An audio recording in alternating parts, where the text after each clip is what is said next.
Dobar dan, deco, danas prelazimo na novu lekciju o Starom Rimu. Radimo rimsko osvajanje, vidjet ćemo kako su Rimljani uspeli da postepeno, tokom nekoliko vekova, stvore veliku i moćnu državu, to čuveno i poznato Rimsko carstvo. Na prošlom času vidjeli smo da je za vreme Republike, koja je bila tema našeg prošlog časa, stvorena, organizovana moćna rimska vojska, a da su udarnu snagu te vojske činile legije, dakle velike vojne jedinice od nekih 4 do 5 hiljada rimskih vojnika, takozvanih legionara. Inače, Rimljani nisu odjednom stvorili to veliko carstvo, nije to toga došlo naglo i u kratkom vremenskom roku. To je bio postepen, dug i težak proces. Najpre su sami Rimljani krenuli u osvajanje Italije, to jest Apeninskog poluostrva, te čizme čuvene na kojoj su živjeli, i tokom nekoliko vekova borbe sa svojim susedima, uz velike napore, oni su uspeli da pokore okolne narode, gradovi, države i da osvoje celo Apeninsko poluostrvo. Inače, to naravno, kao što rekoh, nije bio lak proces i najveći otpor rimskim osvajanjima pružili su Samniti. Samniti su bili jedno od plemena, italskih plemena, poput Latina, koji su i osnovali Rim. Inače, Samniti su živjeli u planinama, Apeninskim planinama, u sredini poluostrva, i protiv njih su Rimljani vodili 3 velika, teška rata, kojima su ponekad čak i trpeli poraze, ponekad čak i sramotne poraze, pre nego što su konačno uspeli da slome otpor Samnita i da osvoje njihove zemlje. Još jedan veliki protivnik Rimljana koji je uspeo na neko vreme da uspori njihovo osvajanje bio je kralj Pir. Grčki kralj Pir, epirski kralj Pir. Inače, on nije bio iz Italije, bio je iz Epira u današnjoj Grčkoj. Došao je u Italiju kada su ga u pomoć protiv Rimljana, otporu protiv Rimljana, pozvali Grci koji su živjeli na jugu Apeninskog poluostrva, onim kolonijama koje smo već spominjali na prethodnim časovima. Inače, Pirova vojska je među svojim snagama imala i ratne slonove. To novo oružje kojeg su se rimski vojnici i legionari u početku strašno plašili, jer oni kad se zalete naprosto mogu da probiju čvrste odbrambene linije, kakva je bila legionarska linija. Međutim, vremenom Rimljani su shvatili kako mogu da se bore protiv ovih slonova. Na primjer, naučili su da mogu da ih zaplaše strelama, vatrom ili slično, i čak bi se u tim trenucima ti slonovi okrenuli, jurnuli natrag na svoje redove i ubijali i gazili sopstvene vojnike. Tako da su, iako uz velike muke, Rimljani uspeli da naučili su kako da se bore protiv ovih protivnika i kako da vremenom poraze Pirovu vojsku. Inače, Pir je u 2 velike bitke uspeo da pobedi Rimljane, ali u tim pobedama, u tim bitkama on ima toliko velike gubitke da je tada nastao izraz Pirova pobeda, koji se i dan danas koristi. Kad kažemo Pirova pobeda, podrazumemo neku pobedu, bilo vojnu, bilo drugu, ali koja i previše iscrpi protivnika, naprosto pobednik podnese suviše velike gubitke i na kraju pobeda na neki način postane poraz. Znači, pobeda, ali uz teške i velike gubitke. Kao što vidimo, Pirove pobede protiv Rimljana su upravo bile takve i na kraju uporni Rimljani su uspeli da Pira poraze, da ga proteraju iz Italije i na kraju su osvojili celo Apeninsko poluostrvo, pokorili su i te grčke kolonije na jugu poluostrva. Kada su završili osvajanje Italije, Rimljani su započeli veliku borbu za Sredozemlje, Sredozemno more, to jest Mediteran, kako su ga oni zvali. To je ovo veliko more koje možemo vidjeti na ovoj mapi između Evrope na severu i Afrike na jugu. Na ovom prostoru Rimljani su se sukobili sa Kartaginom, jednom državom, državom koji će postati najveći protivnik Rima i koja će najjače protiviti usponu Rima i stvaranju velikog carstva. Inače, na ovoj mapi možemo vidjeti u sredini samo Sredozemno more, Mediteran. Ovo svetlo plavom označeno, to su bile rimske teritorije. Dakle, osvojena je bila cela Italija, celo Apeninsko poluostrvo, a ovde možemo vidjeti preko puta u odnosu na Sredozemno more od Rimljana, crvenom bojom označeno, to su bile teritorije Kartagine. Dalje na istoku, desno na ovoj našoj mapi, bile su one helenističke kraljevine koje su nastale posle smrti Aleksandra Velikog. Tamno plavo bila je Makedonija, žuto je, na primjer, bila Sirija, država Seleukida, i zeleno je bio Egipat. Dakle, tu na Sredozemlju, na Mediteranu počinje borba između Rima i Kartagine za to ko će biti najjača država u tom delu sveta. Kartagina inače bila jedan veliki i bogati trgovački grad na obalni Severne Afrike, današnjem Tunisu, državi Tunis. Imala ovdje, možemo vidjeti na ovoj slici, jedan prikaz, rekonstrukciju kako je izgledala Kartagina u to vreme. Kružna građevina, to je bila velika luka, to je brodogradilište, pristanište gdje su kartaginski brodovi uplovljavali da bi bili radi oporavka, popravki i slično. Inače, samu Kartaginu, ovaj grad, osnovali su Feničani, narod koji smo je spominjali. Oni su, ako se sjećate, stvorili ono prvo glasovno pismo da jedno slovo označava jedan glas, i također Feničani su bili poznati trgovci svoga vremena, trgovali su po celom Sredozemnom moru i tokom tih svojih putovanja, trgovine i širenja svojih aktivnosti, oni su i osnovali upravo Kartaginu, to je jedan novi grad na obali Severne Afrike. Inače, interesantna je stvar da su Rimljani stanovnike Kartagine zvali Puni. To je bio njihov naziv za Kartaginjane i upravo zbog toga po tom nazivu ratovi između Rima i Kartagine, koji će biti vođeni u periodu od 264. do 146. godine pre nove ere, nazvani su Punski ratovi. Sami Kartaginjani su stvorili jednu jaku državu na tom zapadnom delu Sredozemnog mora. Možemo vidjeti ovdje na mapi, ovdje je označeno već sada ovom svetlom narančastom bojom. Vidimo Severna Afrika sa samim gradom Kartaginom. Evo da pokušam da pokažem, to je ovdje Kartagina. Dakle, Severna Afrika je bila njihova, potom deo Španije i ostrva Sicilija, Sardinija i Korzika. To je bila njihova država, dok su s druge strane Rimljani pokorili Apeninsko poluostrvo, to jest Italiju. I po rimskom osvajanju Italije oni su se sukobili sa Kartaginom u borbi za prevlast na Sredozemnom moru. Znači prevlast, prosto rečeno, ko će biti jači u oblasti Sredozemlja. Ova dva moćna naroda vodila su, kao što rekoh, 3 duga i teška rata u periodu od 264. do 146. godine pre nove ere, i to su ti Punski ratovi. Inače, bitaka u tim ratovima bilo je mnogo. Ovdje na ovoj mapi možete vidjeti označeno dosta njih, ove kao prekrštene sablje sa oznakama mesta i godina. Bilo je mnogo bitaka, što na kopnu, što na moru također, tokom ta 3 rata, ali najznačajniji i definitivno najteži od ratova, ovih Punskih ratova, bio je drugi Punski rat, jer se tokom ovog drugog Punskog rata istakao novi veliki protivnik Rima, a to je bio kartaginski vojskovođa po imenu Hannibal. Evo ga ovdje na slici. Hannibal Barca, čuveni vojskovođa, jedan od najpoznatijih generala svih vremena, istakao se tokom više godina, to jest oko 2 decenije, oko 20 godina, u borbi sa Rimljanima.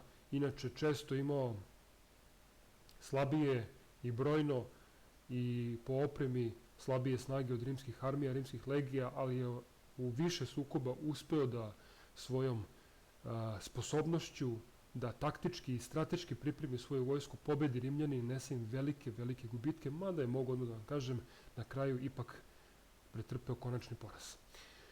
U drugom Punskom ratu, kao što možemo vidjeti na ovoj mapi, on je iz Španije krenuo kopnom i sa velikom vojskom prešao preko Alpa, ovdje preko onih visokih planina, koje su, kao što rekoh, imala oko 4000 metara ponekad visine, ušao sa severa u Italiju, iznenadio Rimljane i rešio da pokuša da ih pobedi u samoj Italiji i da osvoji i pokori Rim. Znači, interesantno je da je on sa sobom također vodio one ratne slonove, to moćno oružje toga vremena, i uspeo je po prelasku u Italiju da u 4 velike bitke pobedi Rimljane i skoro da ih je bacio na kolana i naneo im konačni poraz. To su 4 velike bitke, mogu da spomenem kod Trebe i na Ticinu, kod Razimeskog jezera, i najčuvenija od svih, bitka kod Kane. Bitka kod jednog malog grada Kane u Italiji odigrala se 216. godine pre nove ere, izuzetno poznata, i uzima se kao vrhunac Hannibalovog umeća i jedan od najvećih poraza Rimljana ikada. Na ovoj mapi možemo otprilike vidjeti, ovo s leve strane je početno stanje, raspored vojske, crveno Rimljani, plavo Hanibalova kartaginska vojska. Inače, interesantno je da Hanibal u ovoj bitci imao skoro duplo manju vojsku, skoro duplo manje vojnika, ali su te njegove snage izvršile njegov unapred pripremljeni plan, uspele da izvrše jedno lažno povlačenje. Rimljani su pojurili za njima, ali u stvari oni su samo pripremili, ušli u jednu klopku Hanibalovu, jer su ih onda okružili kartaginski vojnici, pešadija i konjica, u potpunosti, kažem, okružili i uništili skoro celu vojsku. Kod Kane procene govore da je te 216. godine pre nove ere smrt našlo i ubijeno možda negde oko 50.000 rimskih vojnika, ako ne čak i više. 50.000 Rimljana je na kraju tog dana leželo mrtvo na bojnom polju, a Rim se našao na ivici propasti, jer skoro cela njegova vojska bila je uništena od strane Hanibala. Ipak, Hanibal u tom trenutku nije imao dovoljno opreme i snage da osvoji Rim. Rim je bio utvrđeni grad sa zidinama, a osim toga Hanibalovoj vojsci ponestalo je hrane, ponestalo je takođe i ljudi, ona je pretrpela velike gubitke, a nalazio se u Italiji, u neprijateljskoj zemlji, tako da je Rim preživeo ovaj udarac koji je Hanibal naneo njima, ali od tog trenutka, od tog vremena u rimskoj tradiciji ostala je ta čuvena izreka Hannibal pred vratima, ili na latinskom Hannibal ante portas. Znači, Hannibal se u tom trenutku nalazio pred vratima Rima, strah u Rimu je bio izuzetno veliki i taj strah je opstao na neki način kroz tu izreku vekovima kasnije. Pokazivo je količinu užasa koji su Rimljani tada doživeli i ostala, kažem, upamćena ta izreka Hannibal ante portas. Međutim, tada su Rimljani uspeli da prežive i pored tog poraza kojim je Hanibal naneo, a Hanibal je na kraju poražen, konačno i ostao je, ali je ostao upamćen kao najveći protivnik koga je Rim ikada imao prilikom svojih osvajanja na Sredozemlju. Rimljani su se oporavili od ovih gubitaka, novu vojsku su opremili, uvežbali, poslali su je u Afriku pod komandom ovog čoveka na slici ovde, generala Scipiona, koji je kasnije dobio nadimak Afrikanac. Napao je samo Kartaginu, zbog toga je Hanibal morao da se vrati u Afriku kako bi branio svoj grad. Međutim, kod grada Zame, u bici kod Zame, Scipion je pobedio Hanibala i Kartagina je u tom drugom punskom ratu poražena. Treći punski rat odigrao se od 149. do 146. godine pre nove ere. Trogodišnji rat tokom kojeg su Rimljani napali, opseli, okružili Kartaginu. 3 godine Kartagina je bila pod opsadom. Na kraju je 146. godine pala, Rimljani su osvojili i sravnili su ceo grad sa zemljom, naprosto smatrali su Kartaginjane njihovim smrtnim protivnicima i nisu želeli da dozvole da se ikada taj grad ponovo uzdigne i na taj način ugrozi rimsku prevlast na Sredozemlju. Kartagina je uništena, najveći protivnik Rimljana je nestao 146. godine pre nove ere. A posle toga, posle uništenja Kartagine, Rim se okrenuo na istok, istočni deo Sredozemlja. Tamo je pokorio Makedoniju, pokorio Grčku na Balkanskom poluostrvu, oblasti u Maloj Aziji. Interesantno je, na primjer, da je u ovim zemljama rimski legionari, njihova vojska, uspela da pobedi i savlada čak i onu čuvenu grčku falangu koju je stvorio, ako sećate, Filip II, kralj makedonski, a koji je koristio prilikom svojih osvajanja i čuveni Aleksandar Veliki. Dakle, Rimljani su uspeli naprosto svojim vojnim sposobnostima da nadmaše čak i tu falangu, da je slome u nekoliko velikih bitaka, da pokore i Grčku i Makedoniju i istočni deo Sredozemnog mora. I na taj način Rimljani su osvojili veliki deo Sredozemlja, to je Mediterana, kako su ga zvali, napominjem. Osvojili su nove, bogate zemlje, nove oblasti i postali najjača država u Evropi toga vremena i jedna od najjačih, ako ne i najjača država na svetu toga vremena. Ovde na mapi možemo videti zemlje koje su Rimljani osvojili, označene zelenom bojom. To su, kao što možemo vidjeti, Italija u Evropi, Severna Afrika na južnim obalama Sredozemnog mora, levo, to jest zapadna Španija, i desno, to jest istočna Makedonija, Grčka i oblast Male Azije, kao i tamo na onom starom istoku Sirija i Palestina. Dakle, stvorili su veliko i moćno carstvo. Njihovo širenje su izgledalo nezaustavljivo, međutim, tada su za rimsko za Rim, to jest Rimsku republiku, počeli problemi. Naime, tokom ovih osvajanja, koje smo sada ukratko prešli, ojačale su pojedine rimske vojskovođe. Rimski generali su postali poznati, osim toga vodili su velike vojske, a njihovi vojnici su ih sada verno pratili u tim pobedima osvajanjima i bili su spremni da ih podrže, te njihove vojskovođe generale, ukoliko oni pokušaju da preuzmu vlast u Rimu. Na taj način, zbog toga, u Rimu su počeli takozvani građanski ratovi.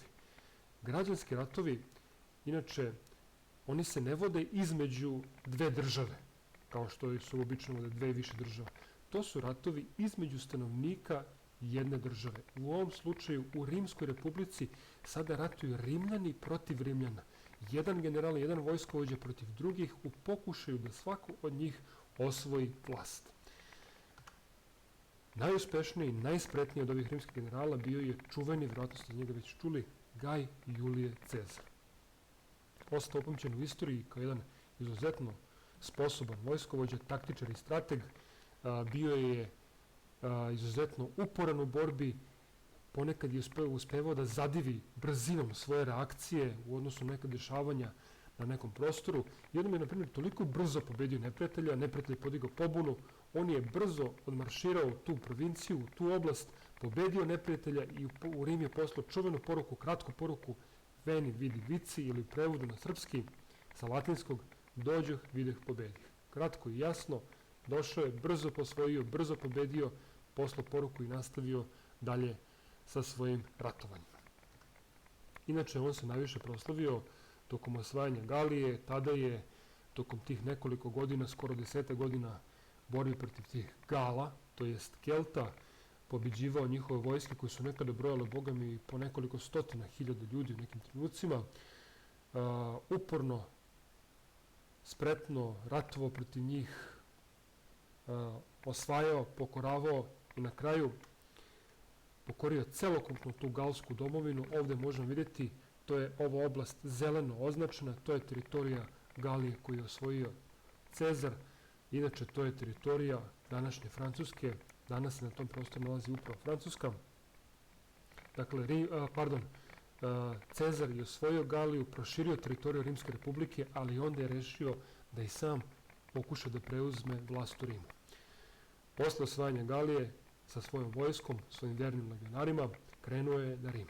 Tom prilikom prešao je čuvenu reku Rubikon, koja je označavala granicu Rima, i tada izgovorio čuvene reči kocka je bačena. U suštini, krenuli smo, idemo na Rim, nema povratka, kocka je bačena, pa šta bude. Prešao je Rubikon, kocka je bačena, i danas se ponekad koriste kao izrazi kada neko nešto odluči, pa vidjet ćemo da li će uspjeti taj naš pokušaj. Cezarov pokušaj je uspeo, osvojio je grad, postao je potpuni gospodar Rima, postao je diktator, imao je neograničenu vlast, potpuni gospodar grada i njegovih teritorija, čovjek koji je odlučivao manje više o svemu šta se događalo u Rimskoj republici, nešto slično poput kraljeva kako su bili nekada pre stvaranja republike.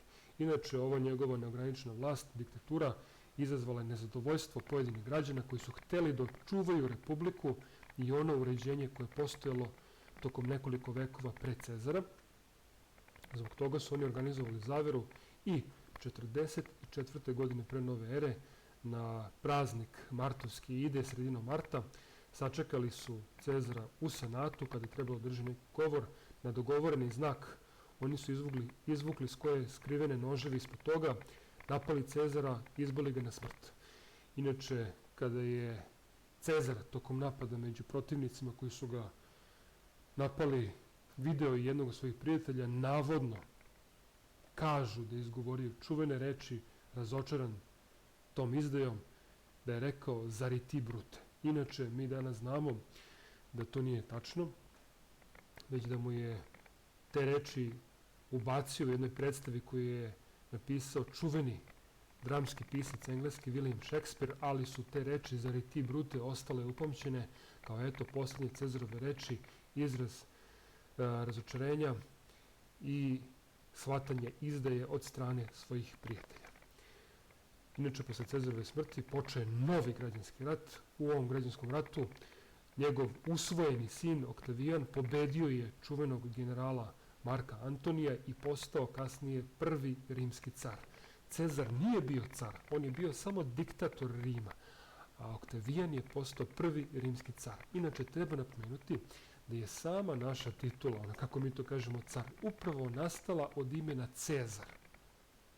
Od Cezar mi smo stvorili reč car i na taj način eto njegovo ime nastavilo da živi i u toj tituli, kao naravno i u svim ovim pričama o njegovim vojnim uspesima po kojima je postao poznat i eto ljudi ga znaju već vekovima, 2000 godina kasnije. Sa Oktavijanovim osvajanjem vlasti u Rimu i njegovim proglašenjem za cara počeo je nov period rimske istorije, doba carstva, a o njemu ćemo već pričati na narednoj lekciji, dakle sledećeg puta. Za sada toliko. Videli smo kratak pregled rimskih osvajanja koje su doveli do širenja rimske države, ali i do uništenja Rimske republike i stvaranja moćnog carstva.